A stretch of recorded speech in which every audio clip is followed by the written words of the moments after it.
Hey everyone, I've decided to spend some time attempting to explain the existential game of hide and seek that goes on in life. There is a quality to things that seems like the universe sometimes likes to conceal certain things with a veil of mystery, and at other times where things are revealed in some sort of revelation of sorts. And so I wanted to look at that concept.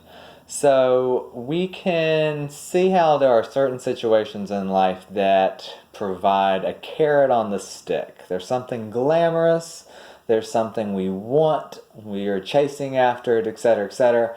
And then there's different experiences that we get in regards to what that dream is, what we're chasing. We're reaching forward for that carrot, and then sometimes once it's in our hand, it's like a mirage. It melts away. It's not what it appeared to be. And so there can be sorrow and disappointments, etc., in that process. But it is continual. Life has got to offer a carrot on the stick so that we do something else and we move forward trying to make something happen, even if what we end up making happen is not exactly what we wanted. So I want to use an example of a magician. And a magician is very apropos for this. I'm not going to use any zodiac language for this first half. But so we're familiar with a rabbit getting pulled out of a hat. So we may have an image where there's a hat on the table and there is a little cottontail sticking out the other end. And so we are sure, we know that when we pull out that rabbit, we're going to have a rabbit. It's going to be what we think. So we're going to go through with the action of pulling that out to get a rabbit. Well, depending on what happens in life, we may find that we pull out what's in this hat thinking we know it's a rabbit, and it's just a fluffy, formless cloud. It's just a shape. It melts like cotton candy away, and we're left with an experience of, well, what was that? Or maybe even like, oh, kind of disappointed, it wasn't what I thought, or anything like that. There's also experiences where we think we see something in the hat again, it looks like a rabbit, and we pull it out just to see, bam, it's like a Tyrannosaurus Rex, it's this little monster, oh my gosh, it's scary, it's frightening, it's not what we wanted a cute cuddly rabbit, and we have some scary boogeyman monster. And then sometimes there's those experiences where we just know we're going to pull a rabbit out of the hat, and voila, it's this half human, half rabbit money genie that's raining blessings over everything, okay? So sometimes it's better than. But it also comes back to we think we know what's there inside the treasure chest, behind the curtain, and we're reaching to pull it back. We have a dream, we have something we want to see happen. And there's different levels of disillusionment and sorrow, or even fear or whatever, about what's behind that curtain, what's inside the box when we get there. And depending on how it meets our expectations or not, we then jump into something else. And this universal refining process continues on in a way that when we think we know what's going to be there, we think we know that we're going to have the rabbit. Lost my rabbit. We think we know we're going to have a rabbit, and it's not what it appears to be. We have to go back and check ourselves. Why did we get deceived? What kind of did we deceive ourselves? Did someone else deceive us? Why did we think we were going to get one thing and we didn't get that? And were we really going after that thing in the right way? Were we being clear, etc., etc.? So there's a refining process that takes on where we then try, okay, I'm going to go through these steps, I'm going to line up the magic trick again, I'm going to have the hat, I'm going to pull it out, and I'm going to pull out something different. So we pull different things out of this universal hat to reveal at different times. And until it's revealed, it's in this kind of hidden state that is concealed. So this idea of to conceal or to reveal is what I am playing with here. And that continues to happen so that life will continue to churn out new things. If we got what we wanted and we were satisfied, we'd never want anything else, and the story would stop there, but it doesn't. All right, now I'm going to pull in the astrological wheel, which is about this process. And if you know the language, the themes of disillusionment and all of these things file under the Pisces Neptune part of the wheel, which is the very last stage. And the place that we talk about revealing at its brightest is going to be the sun in that Leo theme, the splendor that we reveal in Leo. There's also this sense of the mystery of the universe, the hidden secrets and those miracle moments and things that are abstract and out of reach and non-physical, etc., that's Pisces Neptunian. So in this process, when we have a dream or something that we think that an ideal that we're going to see, and we don't get that, we're sad, we're disappointed, sometimes we may be angry, we may be afraid, it was really, a boogeyman, or it was really, it's not what we wanted. After those emotions dissolve and let go, we dream a new dream. And we dream and we vision for what do we want to do? What did we do wrong? The sins of omission and commission. What did I do that I shouldn't have done? What did I not do that I should have done? And so we dream this new dream to do something again. And that's where the process begins fresh in Aries at the 0 point. Quick little spin around this process. The Aries energy is the new start. Bam, I'm going to try again. I've got the raw, vital energy to take action. The willpower to initiate things is in Aries, the beginning. The will to start. So we start along some process. We're going to set our sights out to move forward and do something new, since we were just disappointed by the disillusionment of what we thought was real but was and somehow a mirage or unfulfilling ultimately. Spoiler alert, it can never be ultimately fulfilling or everything would stop, so we have to keep going. But to whatever degree we were unsatisfied, unfulfilled, not filled up enough, we begin again with Aries. The new energy then moves to Taurus, and we accumulate and collect our resources. All right, I've got a new direction and a new energy. I'm pulling it together to create something. So what resources do I have at my disposal? What can I gather and develop to use with this? Next stage of the process moves it to Gemini. All right, what do I need to learn? I've got all these resources. How do I work them together? I have to do the learning and figure out and analyze how to use all of the resources that I've amassed through that Taurus energy. After that learning process takes place, we move forward to Cancer. Cancer and Leo are a very core part because that's where the imprint is made. In Cancer, there is the imprint, the stamp of, all right, this is the collection of your willpower, your resources, your knowledge, your raw fire, earth, air, all in a nice little bubble package of your infant water. It's your soul. It's your foundation. It's where you start. You're encapsulated in that. And at that Cancer stage, whatever that we're trying to do, the new aim with our new resources and new knowledge, we are incubating and we protect. We keep it hidden in the shell to the extent that we need to protect it, to nurture it, to bring it into full gestation, so that we can then, in the next stage for Leo, hatch open the egg and reveal. Leo is that core fire sign that is the heart. Leo's the heart fire energy that is the full radiance of what you have to show on display. It's the heart of the matter.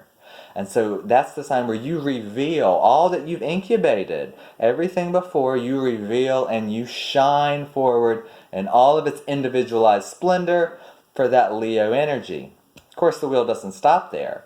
In Virgo, we then say, all right, how can we make it better? How can we fine-tune and perfect the performance? Whatever you had to show, we're going to make it more manifest, materialized in a harder way. And so Virgo perfects everything and is really hard and critical on the fine details to make the performance its best utilization possible. The next stage is Libra.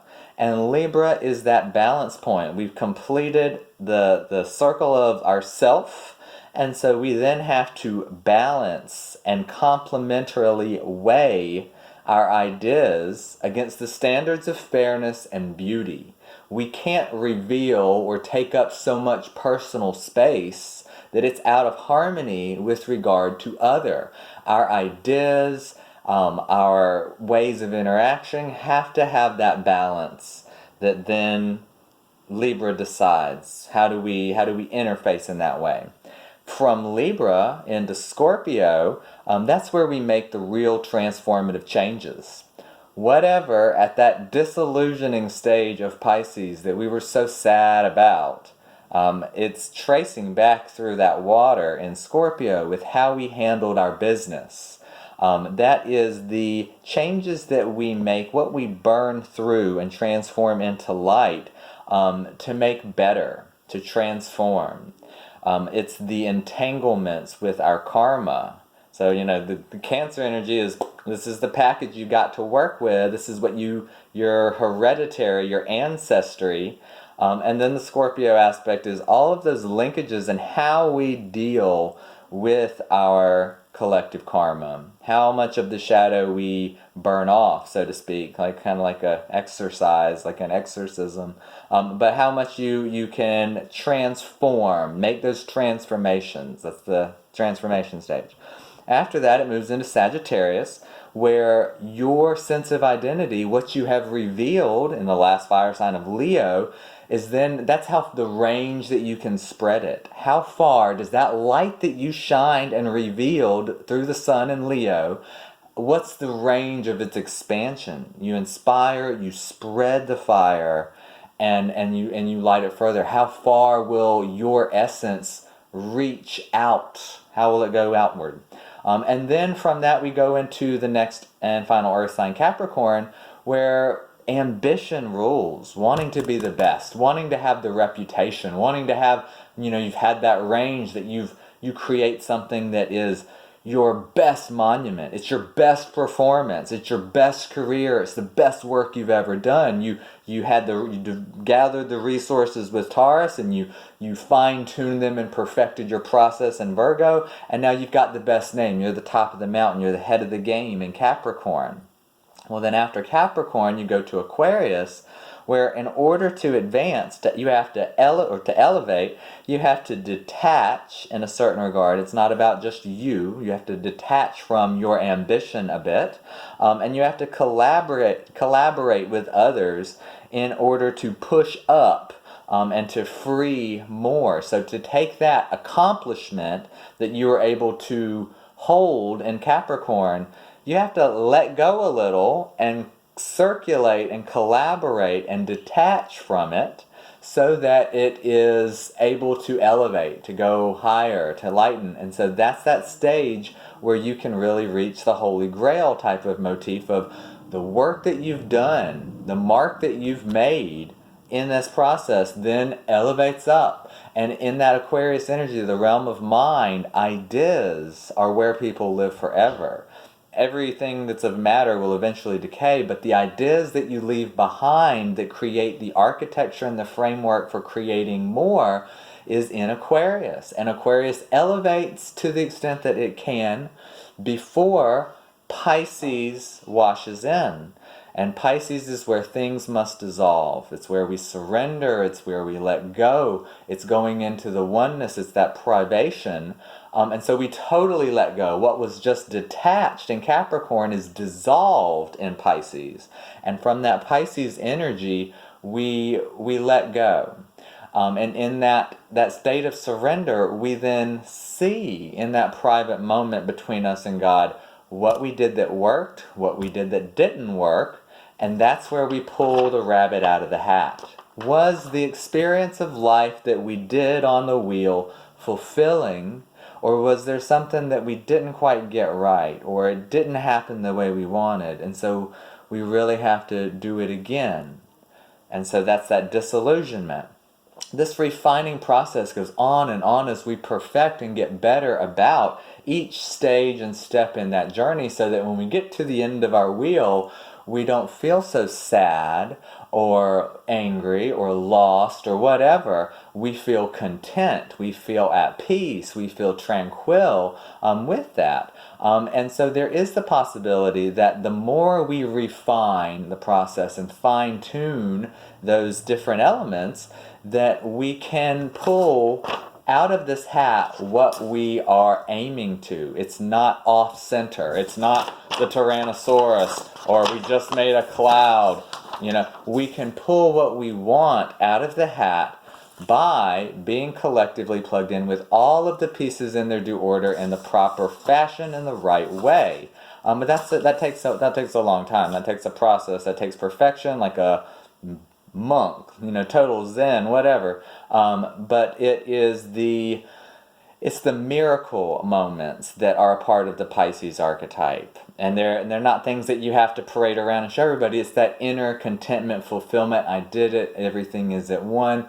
I'm content. And then when you get to that part where you're totally content in the miracle moments that have been generated, there's not a lot left you do. There's not maybe the urge to do again, at least not as fast or as fierce or whatnot. So if that contentment is reached and the circle is closed, there may not be an impetus to go into Aries again. But for all of us still in a body and doing this dance along the wheel, to whatever degree, the dream didn't materialize actually. And we find that what was concealed when revealed is not what we wanted it to be, then we want to get back on the stage and do the performance again. And so we start with Aries once more and go through that wheel. But again, that process of the concealing, the glamour, the hidden, the abstract, invisible, behind the scenes mystery of the universe is veiled in that last stage, that Pisces Neptune energy. Whereas what we shine the spotlight on, the big, bright, radiant fireball in the sky, the sun and its sign of association, Leo, is where we reveal, where the revelation happens.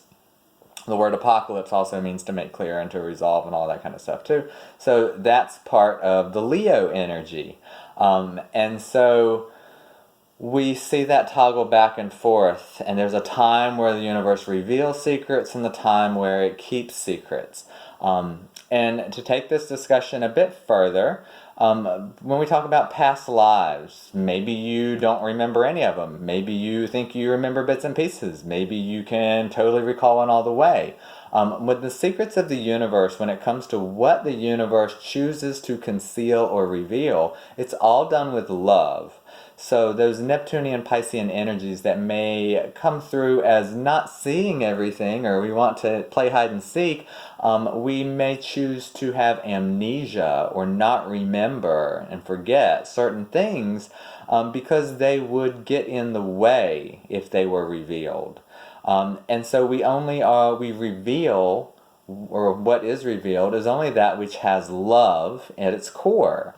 And so when we are totally earth-based, if you're just kind of a rude, crude earth dude, and you don't care about past lives or anything spiritual, whatever, then you're not looking for it, you're not going to see it, and it's not going to directly matter in your life. And you may not have any awareness of past lives, etc., and it's not a big deal.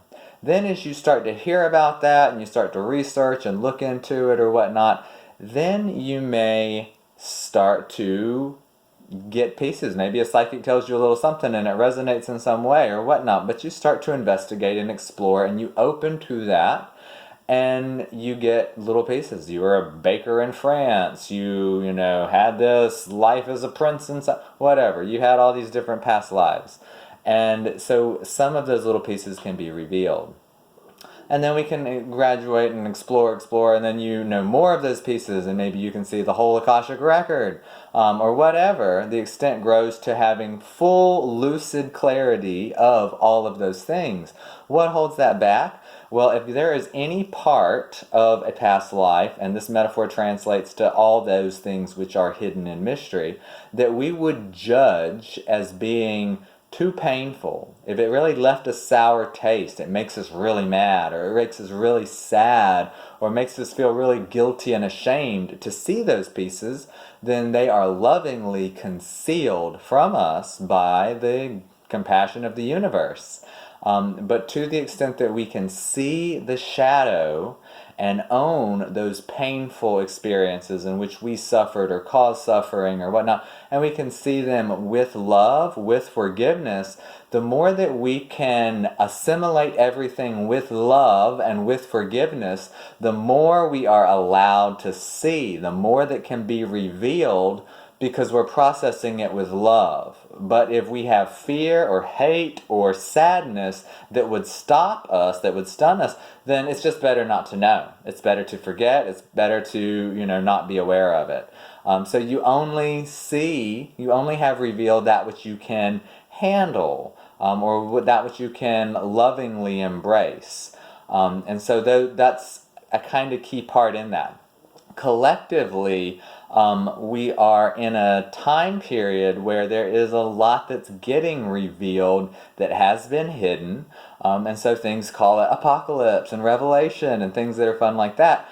But it's really coming to terms with the shadow and things that we've hidden from ourselves that we can't hide anymore. When concealing it becomes more detrimental than revealing it, a change in the tide has to hit. And we are really looking at that Capricorn sector of life related to ambition the most. That's why we're seeing big things in world affairs, government, leadership, corruption in those areas, whereas anything that has been hidden, as far as corrupt and shadowy, etc., it's coming a time to be revealed. It's coming a time to get clear. It's coming a time to simultaneously dissolve that in such a revelation. But it's about ambition. There's a part about ambition in Capricorn, which also translates in Tarot. Capricorn is the devil card. There's a reason. Bondage related to material acquisition and power, etc. That part of us that's been overly ambitious about, the mastery and us on the top of the mountain, is getting its fine tuning back in order, so that we can continue the process. We've started getting stuck there, and it's time to do those next phases, which are more transpersonal, related chiefly to Aquarius and the age of Aquarius, the water bearer that's actually electric air. But all of that circulation energy is what's coming through. But it's all a big universal tease about what we can see and what we can't see and how we meet it, how we shake hands with it. And to whatever degree, again, when we have an experience that is disillusioning, where our illusions are dissolved and we thought that something was going to be some glamorous, we saw that and we thought it was going to be this money genie, and it ended up just being a cloud.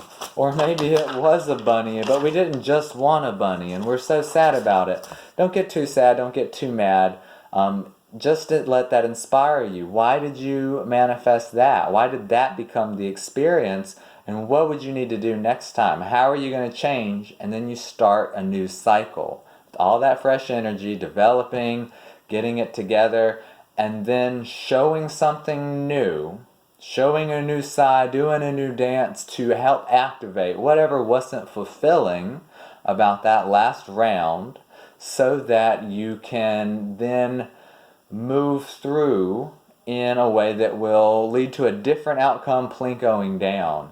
And a lot of that hard work, again, takes place in that Scorpio department, where we really have to do battle with the soul and look at those areas to which, are we serving ourselves and others, or are we serving ourselves at others' expense? And all of those types of situations that we get deeper into after we've weighed out the surface level and gotten everything balanced.